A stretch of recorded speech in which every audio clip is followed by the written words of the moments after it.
अक्सर माही और मयूर की ड्यूटी एक ही समय पर समाप्त हो जाया करती थी और दोनों का अस्पताल से घर तक का लंबा सफर एक दूसरे के साथ दिन भर की बातों से बीत जाया करता था। पर आज मयूर हाफ हॉलीडे की छुट्टी लेकर पहले ही अपने गाड़ी से घर जा चुका था और माही अस्पताल में लंबे ऑपरेशन के कारण घर के लिए देर हो चुकी थी। उसके दिल में अजीब घबराहट घर कर रही थी। इसकी वजह शायद ही आधी रात के समय सुनसान रास्ते पर अनजान ऑटो ड्राइवर के साथ सफर करना रहा होगा। इसकी कारण था मयूर के बिहेवियर में आया बदलाव। माही को रूम पर पहुंचे 1 घंटा बीत चुका था, पर ना तो मयूर ने दरवाजा खोला, ना ही माही की आवाज का कोई जवाब दिया। हार कर माही ने ही गमले के नीचे से एक दूसरी चाबी निकाली और दरवाजा खोला। देखा तो घर में बहुत अंधेरा था और मयूर का कोई नामो निशाना नहीं था। उसने मयूर को फोन लगाया तो मोबाइल स्विच ऑफ था। अब तब तक घबराहट डर में बदल चुकी थी। वो मयूर को घर के बाहर खोजने जा रही थी कि उसकी नज़र टेबल पर पड़ी, एक कागज पर पड़ी। प्रिय नंदिनी, मैं जानता हूँ कि ये चिट्ठी लिखकर मैं अपने कायर होने का सबूत दे रहा हूँ, पर मुझ में इतनी हिम्मत नहीं है कि मैं तुमसे नजरें मिलाकर अपनी सालों पहले की गई गुनाहों को कबूल कर लूँ। वो गलती जिसने हम दोनों की जिंदगी को बर्बाद कर दिया। मैं जानता हूँ कि तुम्हें मेरी इस गुनाह की वजह से कितनी दर्द हुई है। एक चेहरे पर नकली सी मुस्कान लेकर तुम अंदर ही अंदर घुटती रहती हो। जब कृष्णा बाबा ने मुझसे वादा लिया कि मैं तुम्हारे जीवन भर साथ निभाऊं, तब मैंने बिना कुछ सोचे हाँ कर दी। पर अब मैं समझ चुका हूँ कि हमारा साथ जीवन भर का हो ही नहीं सकता।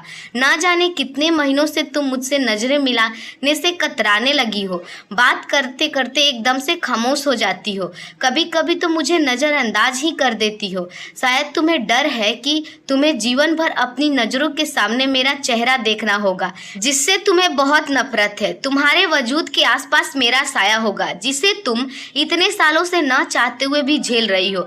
तुम टेंशन मत लो, ऐसा कुछ नहीं होगा, क्योंकि मैं चाहकर भी तुम्हारे पास नहीं रह सकता। मुझे नफरत होती है खुद से जब तुम्हारी आंखों में बहता पानी उस काले कागज को तुम्हारे चेहरे पर बिखेर तुम्हें बदसूरत कर देता है। जब घर में तुम्हारी मीठी आवाज गूंजने की बजाय सन्नाटा पसर जाता है। जब किसी फेस्टिवल को मनाने की बजाय तुम अपना सारा समय अस्पताल में बिता देती हो और न जाने और क्या क्या करती हो, जो तुम्हें मेरी चुलबुल माही से अलग कर देता है। सच बोलूं तो मैं थक चुका हूँ। एक घर में 2 लाशों की झूठी हंसी, झूठी खुशियों के मुखौटा के पीछे अपनी असलियत को छुपाते हुए। शायद मेरे जाने के बाद तुम्हें जीवन को नाटक समझ अभिनय करने की जरूरत नहीं पड़ेगी। अलविदा मेरी माही, तुम्हारा मयूर। माही ने एक पल उस कागज को देखा, फिर घर में लगी फोटो के चेहरे को, और फिर रोने लगी। उसे समझ ही नहीं आया कि एक पल में उसके जीवन में ये कैसी करवट ले ली। वो ये सोचकर परेशान हो गई, क्या फिर से उसकी जीवन बिखर जाएगी, जो वो सपने में भी नहीं सोच सकती थी। वो मयूर कैसे लिख सकता था। उसके कार की चाबी ली और मयूर को ढूंढने निकल गई। शायद वो जानती थी कि उसके मयूर इस समय कहाँ होगा। हमारे देश की इतिहास की वो घटना जिसने ना सिर्फ देश को बांट दिया था, बल्कि इंसानों को भी आपस में बांट दिया था। धर्म के नाम पर लोगों ने न जाने कितने दंगे किए, न जाने कितने लोग बेघर हो गए, न जाने कितने माता पिता बे औलाद हो गए, वही न जाने कितने बच्चे अपने माता पिता से अलग हो गए, न जाने कितने लोग मौत की सूली चढ़ गए, न जाने कितनी लड़कियों ने अपनी इज्जत गंवा दी। इसी घटना से प्रभावित हुई माही और मयूर की जीवन। दिल्ली के एक छोटे से गांव के रहने वाले थे माही और मयूर। एक तरफ थी अपने माता पिता की आदर्श बिटिया माही और दूसरी तरफ थी नाजों से पला बड़ा नटखट मयूर, अपने माता पिता की बिल्कुल भी नहीं मानने वाला। दोनों बच्चे अपने माता पिता के इकलौते बच्चे थे। दोनों के घर आपस में नजदीक होने के कारण उनके परिवार के रिश्ते पड़ोसियों से ज्यादा अधिक प्रभावित करते थे। दोनों बच्चों की दोस्ती भी पूरे गांव में प्रचलित थी। उन दोनों के माता पिता ने सख्त चेतावनी दिए थे घर से बाहर न जाने की। शायद उन्हें डर था कि कहीं कुछ गलत न हो जाए, पर मयूर हमेशा की तरह माही से बाहर खेलने की जिद करने लगा। मयूर, चलना माही, बाहर खेलकर आते हैं। न जाने कितने दिन हो गए इस घर में बंद हुए। तू समझती नहीं है, मम्मी पापा तो ऐसे ही बोलते रहते हैं। मैं वादा करता हूँ हम बस आधे घंटे खेलेंगे और फिर घर वापस आ जाएंगे। किसी को कुछ पता नहीं चलेगा। माही, नहीं, बिल्कुल नहीं।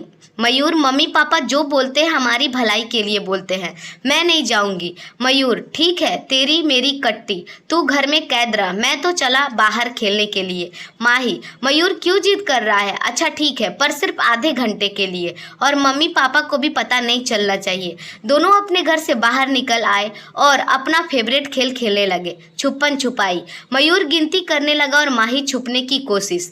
एक तरफ मयूर की गिनती की आवाजें थी और अचानक से गांव में अनचाहा शोर दस्तक दे रहा था। जैसे ही मयूर ने गिनती पूरी की, अपनी आंखों को खोला, वो शौक रह गया। उसने गांव के लोगों को इधर उधर भागते हुए देखा। वो कुछ समय की प्रयास कर ही रहा था कि उसने माही को बेहोश देखा। उसके सिर से खून बह रहे थे।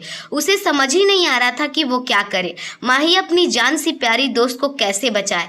इस स्थिति में उसे देखकर वो बेसुध हो गया। फिर भी कैसे भी हिम्मत जुटाई और माही को उठाकर गांव के डॉक्टर के घर की तरफ दौड़ लगा दी। गांव के सभी लोग डॉक्टर को कृष्णा बाबा के नाम से बुलाते थे। उन्होंने कभी भी किसी मरीज के साथ चिकित्सा में भेदभाव नहीं किया, चाहे मरीज किसी भी धर्म का हो। उनके लिए सिर्फ मरीज होता है। कभी खुद के बच्चे नहीं हुए तो बच्चों से अधिक प्यार था उन्हें। पत्नी जी भी उनकी सालों पहले ही छोड़कर जा चुकी थी। कृष्णा बाबा का घर गांव के एकांत इलाके में आता था। छोटा सा नीले रंग से रंगा, बाहर पेड़ पौधे बहुत थी, जिनमें से कुछ सिर्फ दवाइयों के प्रयोग में ही इस्तेमाल होते थे। मयूर, कृष्णा बाबा कहाँ है? आप देखिए ना, माही को चोट आई है, वो ठीक हो जाएगी ना? कृष्णा बाबा, तुम डरो मत बच्चे, मैं इलाज शुरू करता हूँ। थोड़ी देर में माही को होश भी आ गया। मयूर ने माही को ठीक देखा और राहत की सांस ली। इधर माही और मयूर को घर में न पाकर दोनों के माता पिता की जान सूखने लगी। वो लोग माहौल के परवाह किए बिना निकल गए अपने बच्चों को ढूंढने, पर शायद किस्मत को कुछ और ही मंजूर था। उस भगदड़ में दोनों के माता पिता मारे जा चुके थे।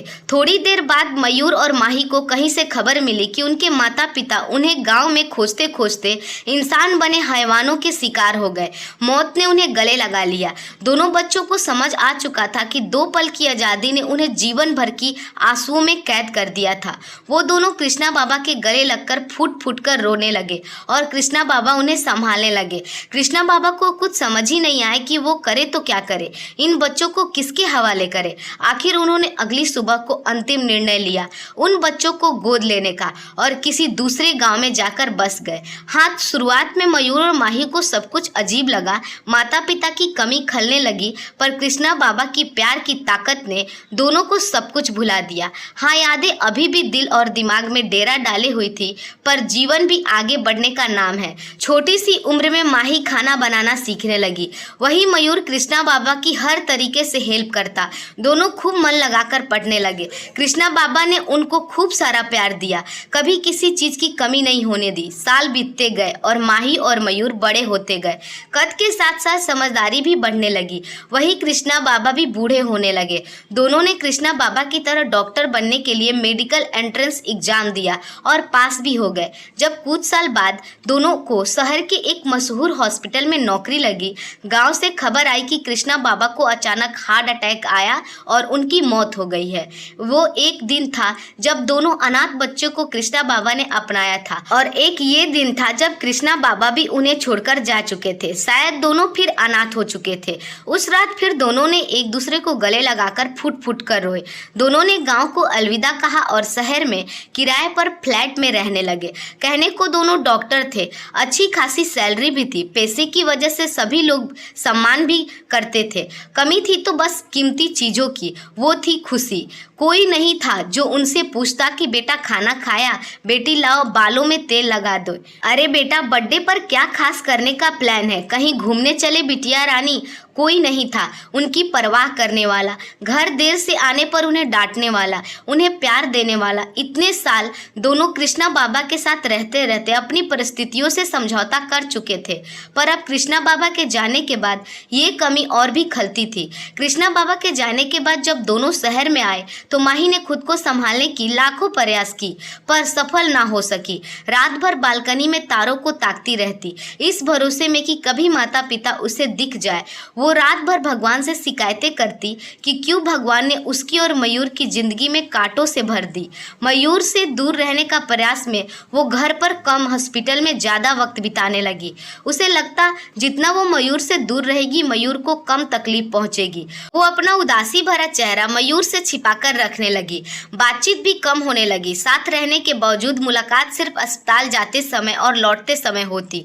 दोनों के बीच दूरियां की पनपने की कारण था माही अपने आप को कसूरवार समझ रही थी, क्योंकि उसने मयूर को उस दिन घर से बाहर जाने के लिए क्यों नहीं रोका।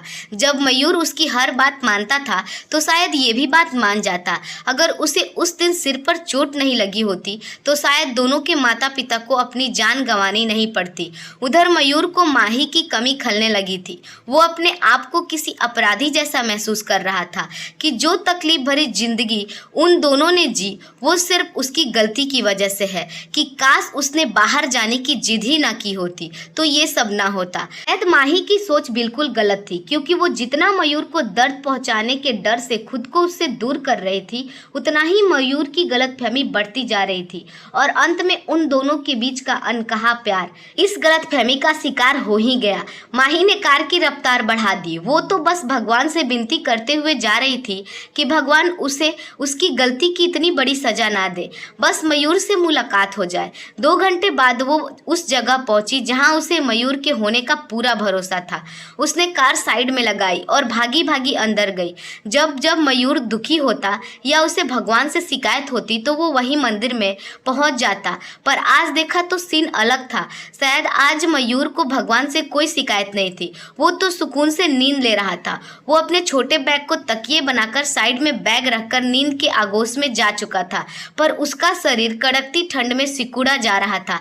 पर भला ऐसा कभी हो सकता है जब आप भगवान के दरबार में हो और वो भगवान से विनती ना करे। उसने मयूर को अपनी शॉल उड़ाई और उसके पास बैठ गई। अपनी आंखों से झलकते आंसुओं को वो आज आखिरी बार सैलाब के रूप में बहा देना चाहती थी। शायद दोनों के लिए कल का दिन एक नई सुबह लाने वाला था। भी गलत फहमियों को दरकिनार कर उनके अनकहे प्यार को एक जुबान मिलने वाली थी।